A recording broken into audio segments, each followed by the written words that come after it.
tim Cimat punya cerita dengan judul Terjerumus Lembah Hitam.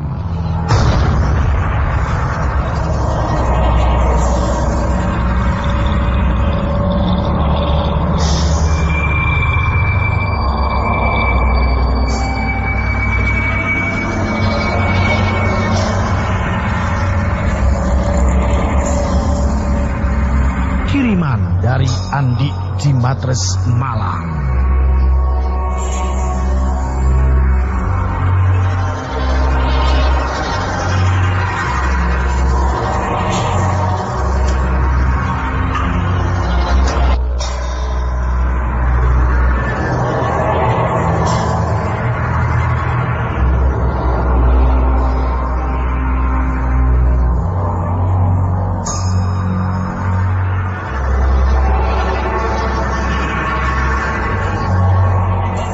Sudah 7 hari Susi melakukan pertapaan di Gua Pakenton demi mendapatkan aji pengasihan dari Nyai Ratu Denok.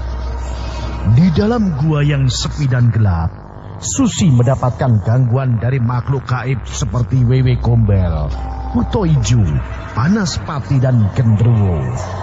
Namun semua itu tidak menggoyahkan keinginannya untuk menjadi wanita pemikat yang kaya raya. Pada hari ke-7 pertapaannya, Susi diperlihatkan oleh sosok wanita tanpa busana dengan tangan dan kaki terikat rantai baja. Sungguh miris, sekujur tubuh wanita itu dipenuhi luka lebam dan berdarah. Ia berusaha mendekati Susi. Sambil berurai air mata, wanita itu berkata, "Cukup, hentikanlah pertapaan ini. Kembalilah kamu ke jalan yang benar sebelum nanti nasibmu seperti diriku ini. Cukuplah." Dalam hatinya Susi merasa iba. Susi mengetahui bahwa adalah contoh wanita yang menjadi budak Nyai Ratu Denok sebagai konsekuensi karena bersekutu dengannya. Tetapi Susi sudah dibutakan oleh nafsu duniawi, sehingga dia sudah siap dengan semua resiko. Akhirnya Susi tidak menggubris permintaan wanita itu dan melanjutkan pertapaannya. Kemudian Susi dikagetkan oleh sosok pria dengan perawakan kekar mengenakan busana prajurit kerajaan. Tampak pria itu menggenggam sebilah golok yang tajam dan mengkilat. Pria itu dengan kasar menjambak rambut si wanita itu, membungkam mulutnya dengan tangannya yang kuat. Gerak tubuh wanita itu seakan meronta-ronta minta tolong. Tak lama kemudian si pria segera menggunakan golok tersebut untuk menggorok lehernya. Sungguh sadis.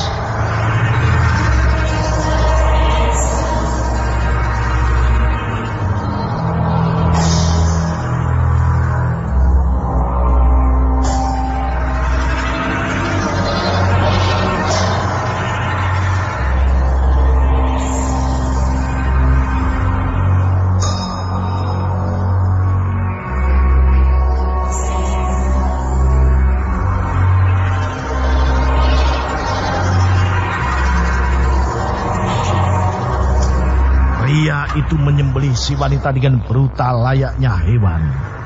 Darah segar mengucur dari lehernya dan tubuhnya tampak menggelepar kesakitan. Ketika kepala telah terpisah dari badan, si pria bengis segera membawanya ke hadapan Susi. "Hei manusia, jika kau berani mengingkari perjanjian dengan Nyai Ratu, maka nasibmu akan seperti ini."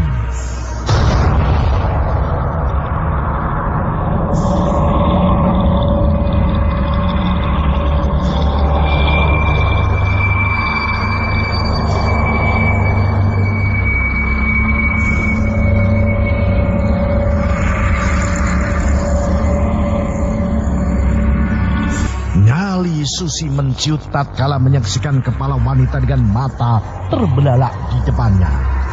Susi berpikir apakah dia akan bernasib seperti budak wanita itu. Kembali iman dan nafsu bergejolak dalam hatinya. "Tidak! Ini semua hanyalah ilusi. Aku ingin kaya raya. Aku ingin kaya dengan pesona kecantikanku ini. Tiba-tiba wujud prajurit pria dan budak wanita hilang dari hadapan Susi. Semua tertutup oleh asap tebal yang menutupi pandangannya. Samar Susi mendengar suara langkah kuda. Suara itu kian jelas mendekati Susi. Tampak sosok wanita cantik dengan busana ala ratu bertahtakan mahkota emas mengendarai kereta kencana yang ditarik seekor kuda hitam. Bangunlah, Nduk. Kamu sudah menyelesaikan pertapaanmu.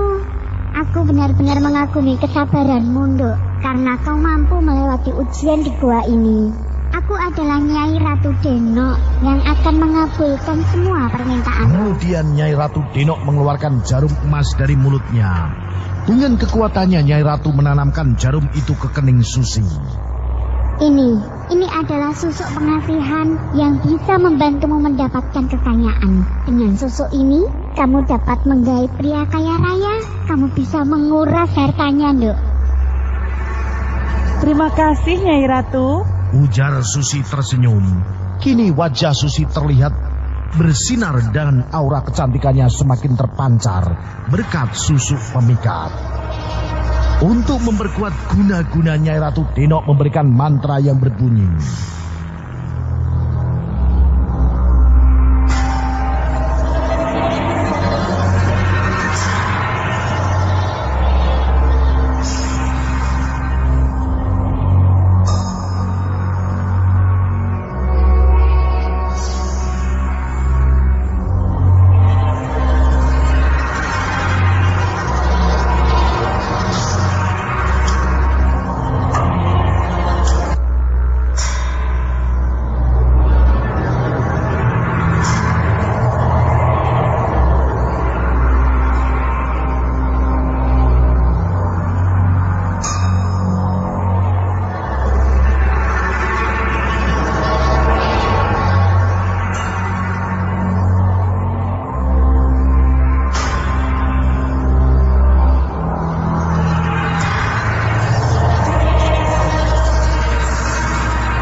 Persekutuan yang melibatkan makhluk gaib tidaklah cuma-cuma.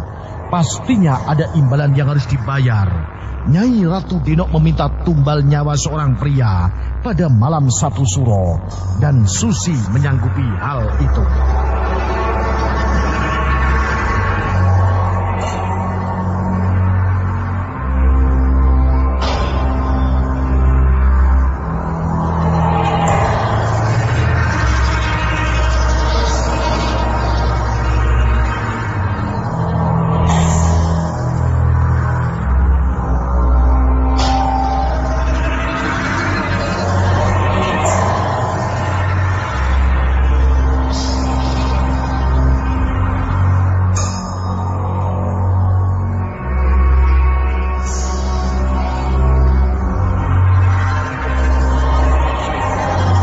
Beberapa tahun kemudian, Susi adalah putri dari Pak Sukardi dan Bungat Minah yang tinggal di daerah Boyolangu, Kabupaten Tulungagung. Susi memiliki nama lengkap Susilowati dan adik kandung bernama Sulistiowati. Bisa dibilang Susi merupakan kembang desa karena parasnya yang cantik, rambut panjang hitam sebau, kulit kuning langsat dan tubuh proporsional. Tapi sayang, kecantikan fisik tidak diimbangi dengan kecantikan batinnya. Sejak SMA, Susi dikenal sebagai gadis yang suka pacaran dengan laki-laki yang usianya jauh lebih tua. Susi selalu puas bila pacarnya memberikan uang dan barang-barang mahal. Bahkan Susi mau diajak tidur agar dapat uang untuk jajan. Suatu ketika, Susi menjalin hubungan dengan Rino, anak orang kaya di Tulungagung. Mereka seringkali memadu kasih sampai akhirnya Susi dinyatakan hamil. Malangnya, Rino tidak mau mengakui anak yang ada dalam kandungan Susi dan memilih untuk kuliah di luar negeri.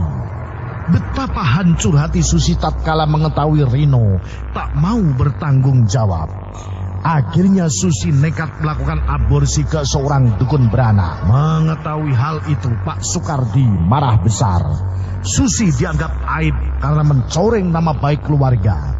Dengan penuh amarah, Pak Sukardi mengusir Susi dan tak mau mengakuinya sebagai anak. Sulis sang adik menasihati kakaknya untuk bertobat dan minta maaf, tetapi Susi malah menolaknya. Kamu gak usah ceramah lagi, Lis. Aku wis bosan. Ini sudah menjadi pilihanku. Ingat, Mbak, kamu telah melakukan dosa besar. Kamu berzina, aborsi. Itu adalah perbuatan yang dilaknat Allah, Mbak. Aku tahu hal itu. Biarlah itu aku tanggung sendiri. Mulai sekarang kau urus bapak dan ibu. Susi menampik tangan Sulis dan pergi meninggalkan rumah. Sang ibu tak kuasa menahan tangis ditinggal oleh putri tertuanya. Setelah seminggu Susi meninggalkan rumah, Pak Sukardi jatuh sakit dan meninggal dunia. Kini Bungat Minah tinggal berdua dengan Sulis. Berbeda dengan sang kakak, Sulis adalah sosok gadis solehah yang patuh terhadap orang tua. Sulis berjanji kepada Bungat Minah untuk menjadi tulang punggung keluarga dengan mencari nafkah yang halal. Sementara itu Susi semakin terjerumus dalam lembah hitam. Kini Susi berprofesi sebagai purel di kafe dan karaoke yang ada di kota Kediri. Di sana Susi tinggal di rumah mucikari bernama Mami Eti. Setiap hari Susi harus memberikan setoran kepada Mami. Tidak hanya menjadi purel, Susi juga melayani permintaan tarian erotis. Dunia prostitusi memang penuh persaingan. Setiap harinya muncul muka-muka baru yang mampu memberi servis memuaskan. Susi mulai tersingkir dan setorannya ke Mami Eti semakin berkurang. Susi mulai dicekam rasa putus asa. Berdasarkan saran dari seorang teman, akhirnya Susi mendatangi paranormal bernama Ki Surolempok. Tenang, Dok. Aku tahu permasalahan yang kamu hadapi, tutur si Surolempok sambil menyalakan dupa. Iya, Ki. Bagaimana supaya bisa saya dapat pelanggan, Yoki? Tolong bantu saya, Yoki. Baiklah. Salah satu pemilik susu pemikat paling mujarab adalah Nyai Ratu Deno yang bersemayam di Gua Pakenton. Tapi untuk mendapatkan susu itu syaratnya berat, Lunduk. Apa kamu sudah siap? Syaratnya apa, Ki? Kamu harus melakukan puasa pati geni dan bertapa selama 7 hari di Gua Pakenton. Tapi ingat, selama kamu bertapa, kamu harus menanggalkan semua pakaianmu dan telanjang bulat, kata si Surolempok sambil mengelus jenggotnya. Susi sempat berpikir panjang. Akhirnya dia nekat memenuhi persyaratan yang dijelaskan sang paranormal.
Masa kini, semenjak memperoleh susu pemikat Dari Nyai Ratu Deno, kehidupan Susi berubah drastis. Wanita itu memperoleh banyak uang setelah melayani pria hidung belang. Bahkan Susi berani memutus kontrak dengan Mami Eti dan kini pindah di apartemen elit yang ada di Surabaya. Di kota besar seperti Surabaya, Susi lebih leluasa dalam menjalankan aksinya. Pelanggan Susi juga banyak berasal dari luar negeri. Susi melakukan tarian striptis di klub malam yang mahal.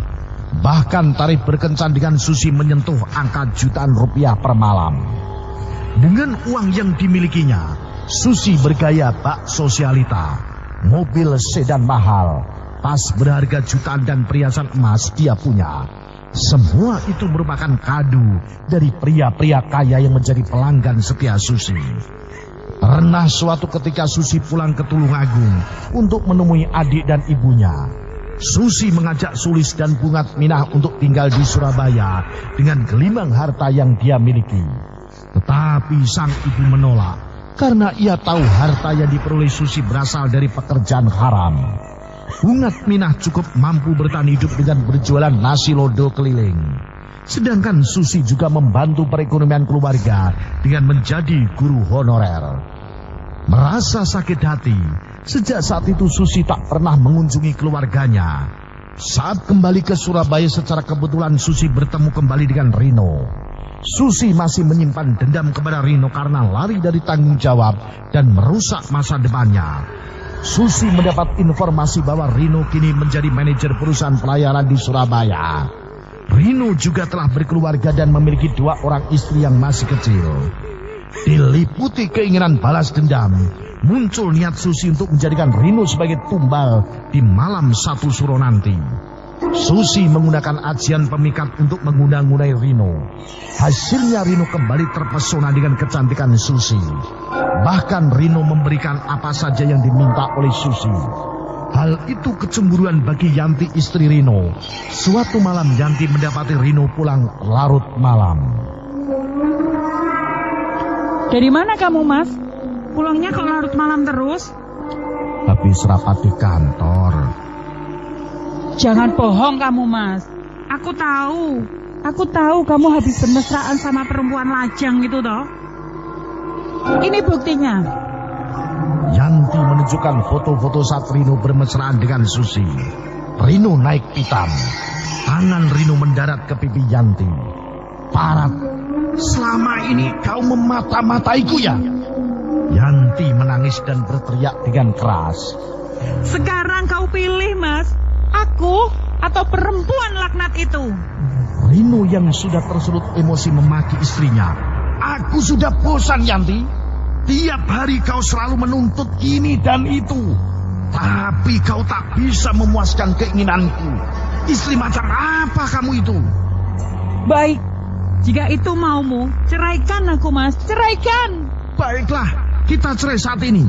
Hentak Rino sambil beranjak pergi, meninggalkan rumah. Anak-anak yang terbangun mendengar pertengkaran ayah dan ibunya segera berlari memeluk sang ibu. Mama, Papa mau kemana, Ma?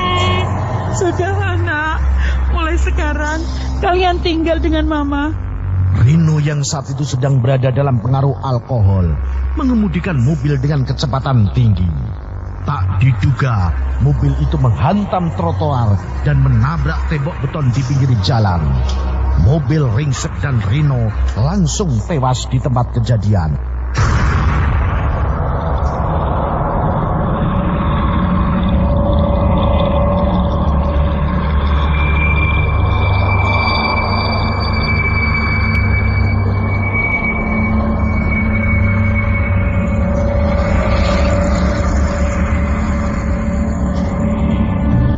Keesokan harinya Susi membaca koran dan mendapati judul berita, Rino manajer perusahaan pelayaran tewas dalam kecelakaan.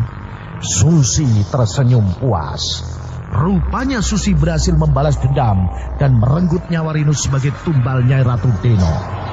Pada saat berhubungan badan dengan Rino, Susi memaksa Rino untuk mengeluarkan air maninya ke dalam rahim. Air mani inilah yang digunakan Susi sebagai media untuk merenggut nyawa Rino melalui ilmu hitam.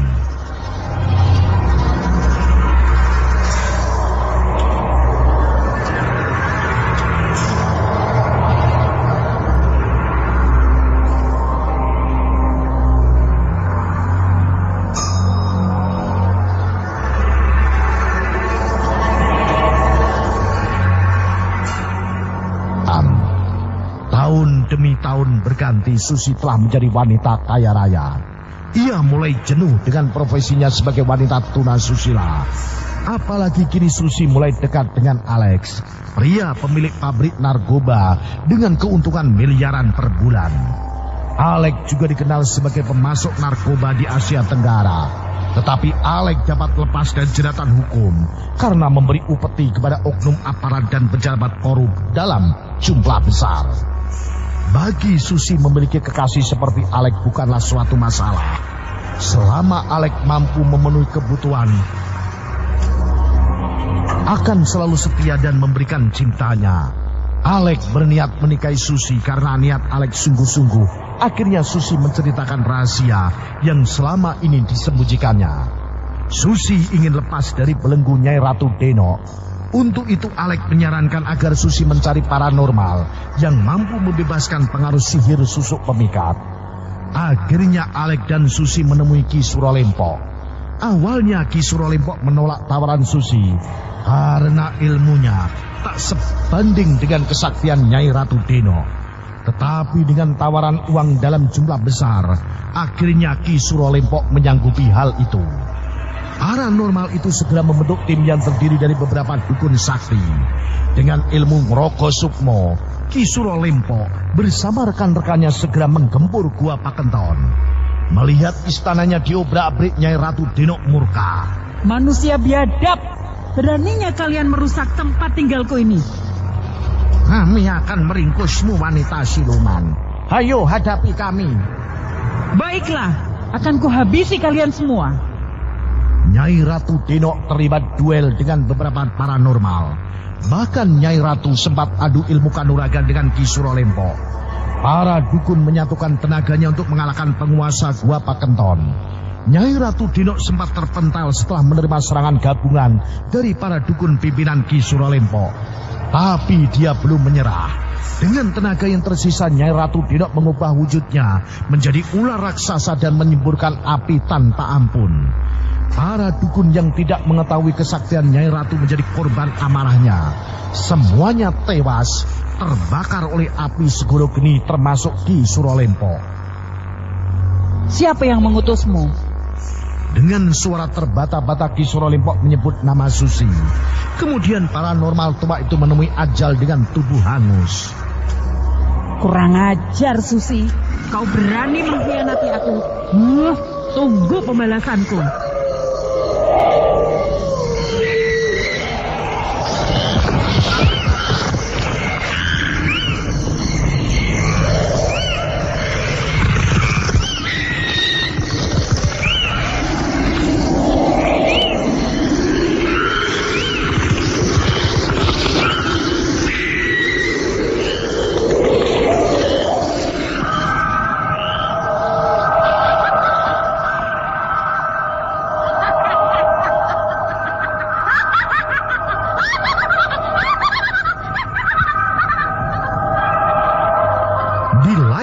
Susi dan Alex tampak menikmati malam di ranjang yang empuk.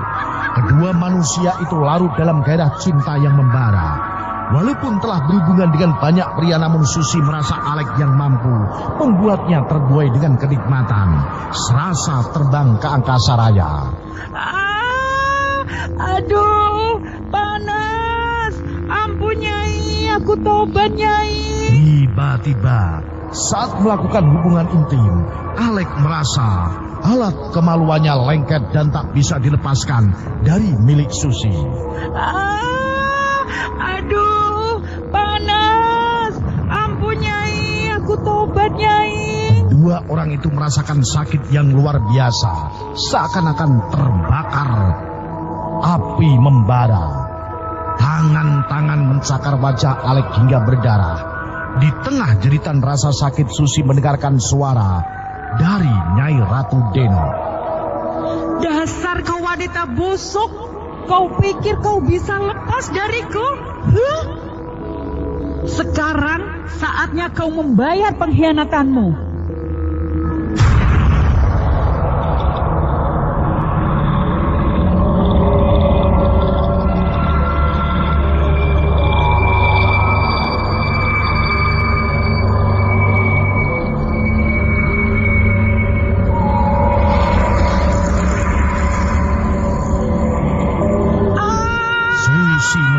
Kemudian kedua anak manusia itu tewas dengan kondisi saling berpelukan dan gancet.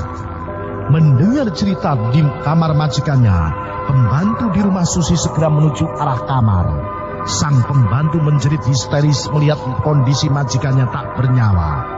Beberapa saat kemudian kediaman Susi dipenuhi oleh petugas kepolisian dan tim forensik. Anehnya, tubuh Alek dan Susi seperti menyatu dan sulit dipisahkan. Jenazah yang mati gancet akhirnya dibawa ke rumah sakit. Dokter mengambil keputusan untuk memotong alat kelamin pria agar tubuhnya bisa dilepaskan. Tapi muncul saran dari tokoh agama supaya jenazah didoakan agar bisa lepas. Melalui doa kepada Allah Subhanahu wa Ta'ala, akhirnya tubuh Alek dan Susi dapat dipisahkan. Setelah dimandikan dan disolatkan, jenazah keduanya dikirim ke kediaman masing-masing. Di Tulungagung, jenazah Susi diterima oleh keluarganya. Bungat Minah terlihat tabah. Wanita tua itu sadar bahwa perbuatan putri sulungnya telah melampaui batas dan dia telah mendapat hukuman. Sulis sang adik tak henti-hentinya membaca doa untuk mengiringi kepergian kakak tercinta. Ada yang aneh dalam proses pemakaman Susi. Terlihat jenazah Susi semakin memanjang saat dimasukkan ke liang kubur. Akhirnya warga membuka kain kafan Susi. Betapa terkejut tatkala melihat jenazah Susi berubah menjadi batang pohon pisang. Agar tidak menimbulkan fitnah, batang pohon pisang itu tetap dikuburkan ke dalam liang lahat. Tak lama setelah itu rumah mewah dan harta benda yang dimiliki Susi tiba-tiba hangus terbakar oleh kebakaran hebat.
Suatu malam Sulis mendapatkan mimpi yang sangat aneh. Gadis itu diajak oleh sosok prajurit ke sebuah tempat yang asing. Sulis dibawa ke sebuah istana megah bertatah emas berlian. Di dalamnya duduk seorang wanita di atas singgasana. Anda siapa? Kenapa saya dibawa ke sini? Aku Nyai Ratu Deno. Kamu sengaja kupanggil ke sini untuk bisa bertemu dengan kakakmu Susi. Sepanjang perjalanan Sulis diperlihatkan ribuan wanita tanpa busana yang menjerit kesakitan. Beberapa di antara mereka bahkan dijadikan sebagai pijakan jembatan. Ayo, lewati jembatan ini. Tidak, aku tidak mau. Kalau kamu tidak mau, maka kamu tak bisa bertemu kakakmu. Akhirnya Sulis terpaksa menyeberangi jembatan dari tubuh para wanita. Setiap Sulis menginjakkan kakinya, para budak wanita itu menjerit kesakitan. Berikutnya Sulis diperlihatkan para laki-laki yang tubuhnya dibelenggu rantai. Mereka dipaksa untuk mengangkat batu besar yang akan digunakan sebagai istana. Bila ada yang berhenti, maka para Algojo segera mencambuknya dengan kejam. Ini adalah para pria hidung belang yang menjadi tumbal Nyai Ratu. Ucap prajurit itu. Air mata Sulis jatuh berderai. Ia tak kuasa melihat semua itu. Sulis membayangkan siksaan apa yang dialami oleh kakaknya. Ayo cepat, kakakmu ada di balik lorong itu. Sulis diajak menelusuri sebuah lorong di mana dari pinggir kanan dan kiri terlihat banyak wanita yang digantung dengan rantai. Dari kedua puting payudaranya keluar darah kehitaman berbau busuk. Darah itu menjadi minuman bagi makhluk kerdil berwajah mengerikan. Mereka menjerit kesakitan tatkala makhluk kerdil itu menghisap payudaranya dengan keras. Ini adalah balasan bagi wanita yang semasa hidupnya suka memelihara tuyul.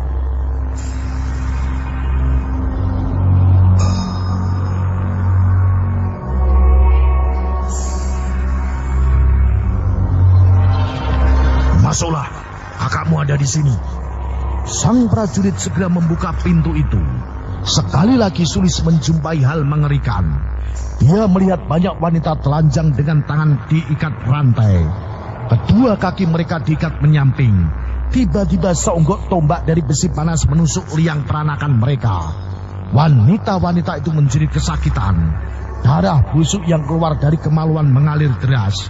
Saking banyaknya darah yang mengalir sampai-sampai menjadikan ruangan itu seperti kolam. Kemudian berbagai makhluk berwujud menjijikan segera keluar dari sela-sela tembok dan meminum darah mereka. Bahkan ada di antara mereka yang berenang dalam genangan darah. Sulis memperhatikan wajah wanita satu persatu. Akhirnya dia mengenali wajah kakaknya. Astagfirullahaladzim, Mbak Susi.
Sulis, tolong aku. Kenapa nasibmu seperti ini, Mbak? Aku telah melakukan perbuatan sesat, Lis. Tolong mintakan maafku ke ibu. Jangan kau ikuti perbuatan sesatku ini. Jadilah gadis yang solehah. Sekarang kau kembalilah, jaga ibu baik-baik ya. Itulah permohonan terakhir Susi kepada adiknya. Dalam sekejap Sulis seperti ditarik oleh pusaran energi dan membuatnya tersadar dari tidurnya. Terdengar kumandang adzan, Sulis segera mengambil air wudhu dan menjalankan sholat subuh. Paginya Sulis menceritakan mimpi yang dialaminya kepada Bu Ngatmina. Mungkin ini sebagai isyarat ilahi, Nduk. Kakakmu menderita di alam baka sana akibat perbuatannya sendiri. Semoga ini bisa menjadi contoh, Nduk, bagi kita untuk selalu ingat kepada Allah yang Maha Pencipta. Ah!